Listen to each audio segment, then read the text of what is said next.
Hello, hello, ladies and gents. It is Wednesday, October 5th, 2011, and this is the Day 9 Daily, number 356, where it's actually 7:12. We ordinarily go live at 7:05, but you'll note that I recently showered. My God, my Triceratops spike is looking good. Yeah, all right. And of course, when I stepped out of the shower, it was 7:02, and I did one of the things that,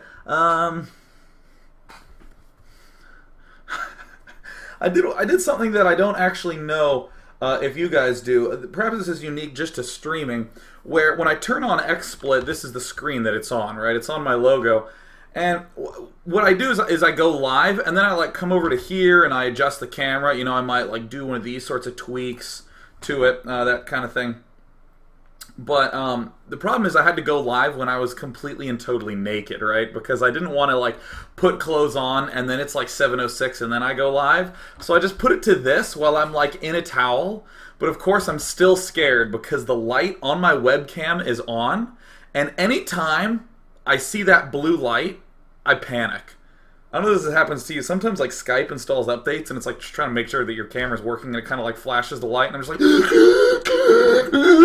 you know, like sometimes when I step into my room, like right when I get out of the shower, you know, I'll set the towel down and I'll just sort of sit there looking around like, well, I guess what can I wear today? What can I do? And I look over and I see a blue light on and I'm like, oh my God, I'm streaming! Like, I have streaming nightmares all the time. Turns out it's just a blue light from my monitor that's right next to the webcam light. But this happens to me.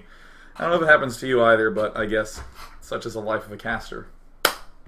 Let's hop into today's daily after we announce Funday Monday. Funday Monday for next week is the Money Dump Funday Monday. You and an ally can play normally up to the 5-minute mark, but after the 5-minute mark, only one of you may build units, and only the other one of you may expand. Yeah. Workers don't count as units, by the way. You can build as many of those as you want. Submit those to Monday at day9.tv. For next week's Newbie Tuesday, we will be having a special topic of discussion, so I'm very excited about that. That will prompt the next week's action. And today's topic is going to be a game between Elfie and Idra that was played at the recent IEM, where Idra won. Yeah, spoilers. I would never tell you anything less. And what was really exciting to me was that Elfie did something completely and totally different from everyone else. Like, completely and totally different. And this really highlights this idea that I want to call controlling game flow. Because the idea behind game flow is that when you first start playing, actually let me just say, the idea behind game flow is constantly sort of shoving your opponent down certain lanes of response that largely buy you time and allow you to be up against a limited set of options. You're kind of controlling the pace of the game. Sometimes it manifests itself in that he ends up making specific looking units, but I don't want you to think in terms of that. I want you to be thinking in terms of time. Time is the big thing that you're gaining when you are in control of the flow of the gameplay. So let's come back to you as a total newbie. And me as a total newbie, right? When you first end up playing an RTS game, what is the thing you do? You way overbuild defenses, like way ridiculously, stupidly overbuilding defenses. And what you end up trying to weed yourself out of is that thought process and to start attacking and all that good jazz. But it's not just the attacking that I think is interesting. I think the fact that you're building up defenses is an interesting thought process, because what's going on in your head is you're saying, hey, if I can just make sure that he can't kill me, then I can figure out how to go kill him.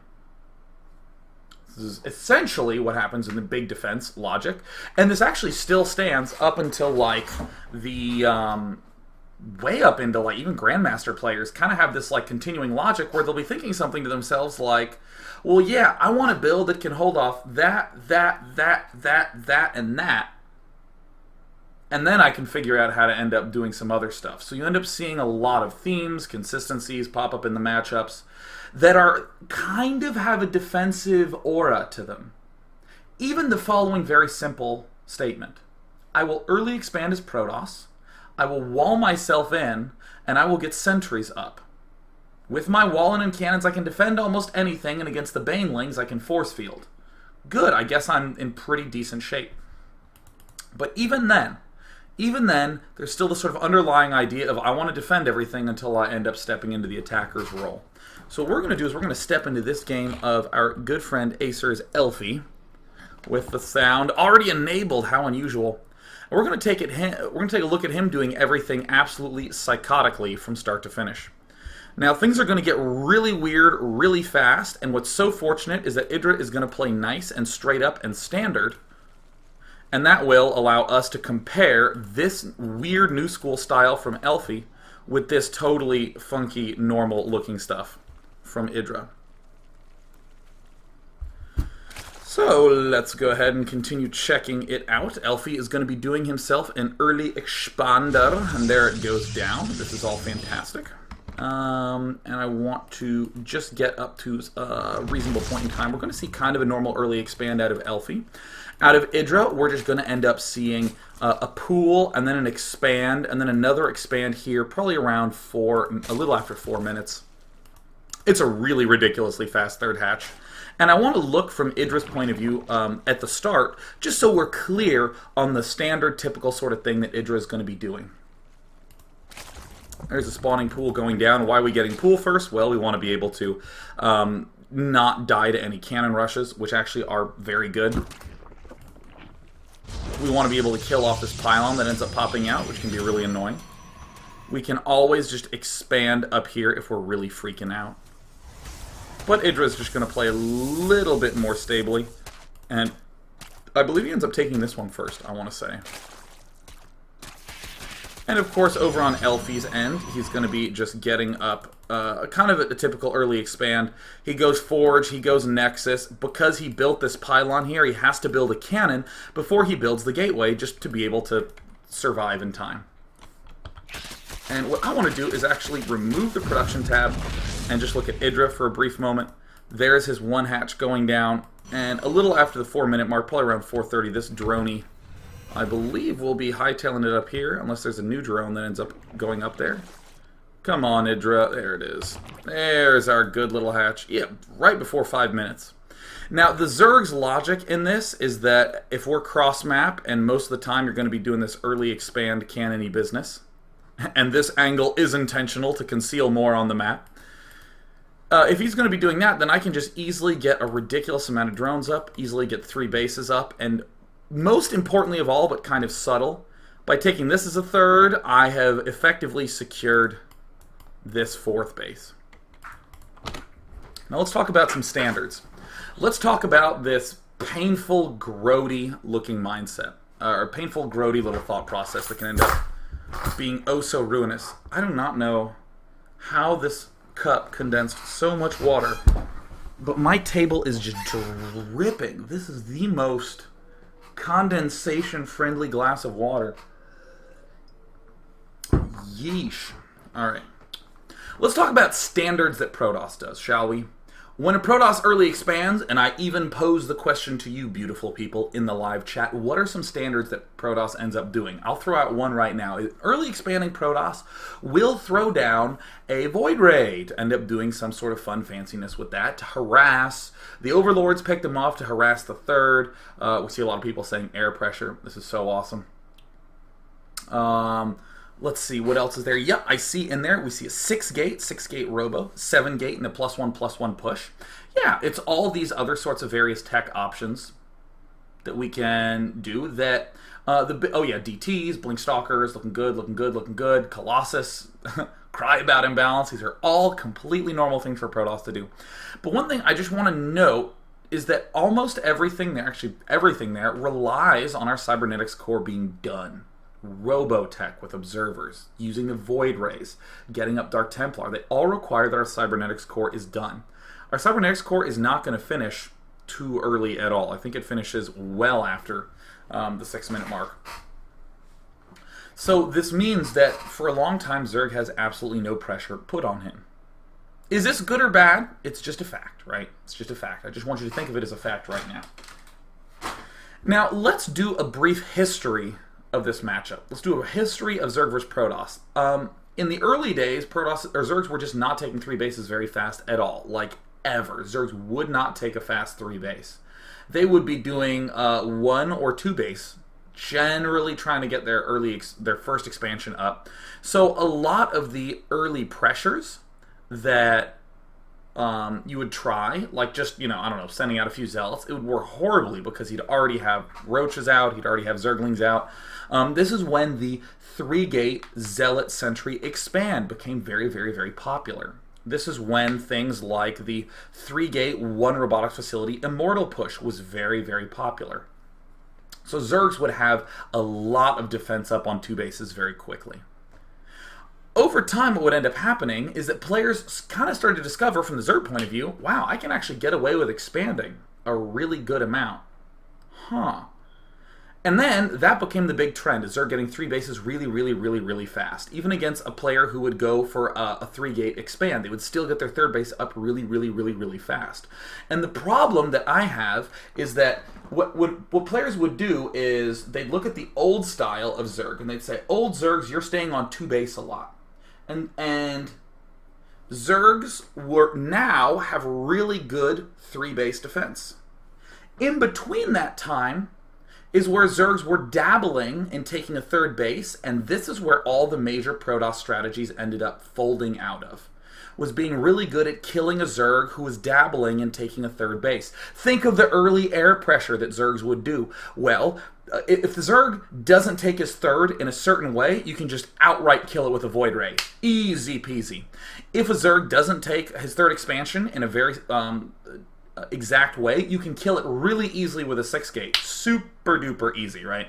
So all these 6-gate pressure and Void Ray pressure were really good up until Zergs got very, very excellent at holding 3 bases. But here's the cute thing I want to note. Over here where we have our Zergs that are really good at taking 3 bases, all of a sudden there's stuff that we used to do back here against a 2-basing Zerg that we kind of need to re-examine. Why can't I do some early pressure with zealots? Oh, well, he's going to have roaches and zerglings up on 2 bases. You just can't. But what if I know he's taking a 3rd? What if I can determine he's taking a 3rd? And if he is doing that, I do one of these like way old strategies. And if he is just going for the regular old 2-base, then I try to do my normal-ish middle-of-the-road builds. So what I want to come back is I want to note that Elfie is going to come right out the gate, and he is going to end up getting really fast +1. Look at this, getting just 1 geyser early, and mining just enough to end up getting that +1 upgrade. And he's going to begin producing zealots en masse. And there's a number of crazy things that end up sort of falling out of this, so we're going to watch the early game a number of times. Chrono boosting his little heart out. Look at him still making probes 2 at a time. Still making probes. Now Idra, on the other hand, is just making mass drone. He has 2 queens up. He's going to be getting a 3rd queen up soon enough. 1 zealot trying to step out, push everything away from the watchtower. Chrono boost on these zealots. Look at our +1 nearing completion. Zerg has only just now started his own gas geysers, and we're going to be moving out with 5 zealots. Here's the 5th one right here. With +1 upgrade. Now I want to pause and come to the unit station and note that Protoss is not really that far behind the Zerg in terms of worker count. I want you to just note that right now. Generally what you'll end up seeing is the Zerg springs ultra super far ahead in the drone count. Maybe gets to 54, 60 drones by the time Protoss is around 40. In other words, way more. But as we're moving out with these zealots, now we're going to see Elfie pull back and get his 2 assimilators up. Most early expanding Protosses will go Forge, Gate, Cannon, and then get these 2 gas. Most of the time not even building Zealot number 1. Zealot number 1, not good against a 2-basing Zerg, but now that we're in this sort of new era of 3-basing Zergs, if we scout that he is 3-basing, suddenly some of these possibilities that we weren't considering before become super ultra strong. So here he is, poking on in, looking so good, doing a lot of damage. And first what I want to do is I want to watch this battle just at ×2. Runs the zealots up, he kills a lot of zerglings here. I think he probably could have engaged somewhere where there's not 2 queens. But more zealots end up springing in. And what I'm sure a lot of people will say is, wow, he forced a lot of Zerglings to get made. Yeah, that's absolutely true. But what I want to do is I actually want to come to this Units Lost tab. Thoing. Look at that. Protoss has actually lost a little bit more money than the Zerg player in terms of direct units. So, what did Elfie accomplish? Well, what Elfie actually did is he bought himself a lot of time. He bought himself a Zerg player who, interestingly, if we come to the unit counting station, look at this, who is not really that far ahead in terms of workers. Huh. Now, the Zerg player, who is just now getting his layer up, is a little bit behind on that production of units. Kind of doesn't even have a third queen all the way up there. And these Zealots are still out doing a little bit of damage. And what do you know? Double Stargate out of Elfie. What he's really doing is he's exploiting how ground focused Idra must be right now. And he's sort of, again, controlling that game flow, shoving his opponent down a certain alley hard, and now he's going to exploit it with this air tech. And again, if we look at this from Idra's point of view, before taking a brief break, we're going to see this sort of incredible effect where, alright, well, let me get this expansion up. And just look at it from the Zerg's point of view. He has control over this center. Again, removing these tabs so that way we don't overthink it too much.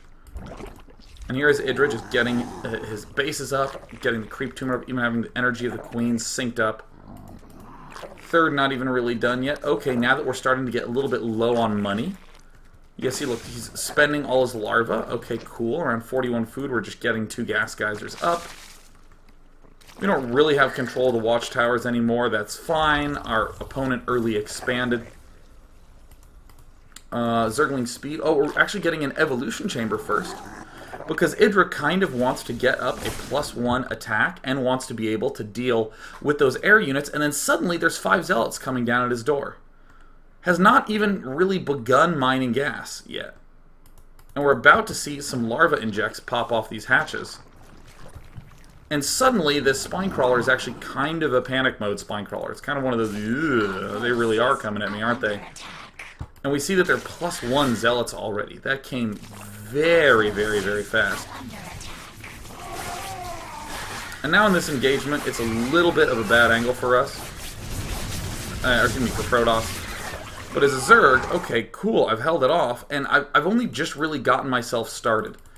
A usual, like, 6-7 gate push, like, your warp gates will generally be finishing a little after 8 minutes and 30 seconds. So around 9 to 9 minutes and 30 is when the big push happens. And if you imagine, a lot of Zergs are really good at just having a ridiculous amount of roaches by then. But suddenly, in this circumstance, no roaches, none of those upgrades done. This third hasn't even really been fully established yet, as it only has 7 workers. So when we come back from the break, we're going to look at the way that Elfie exploits this in the mid-game. So whatever you do, don't go anywhere. See you in like 2-3 minutes.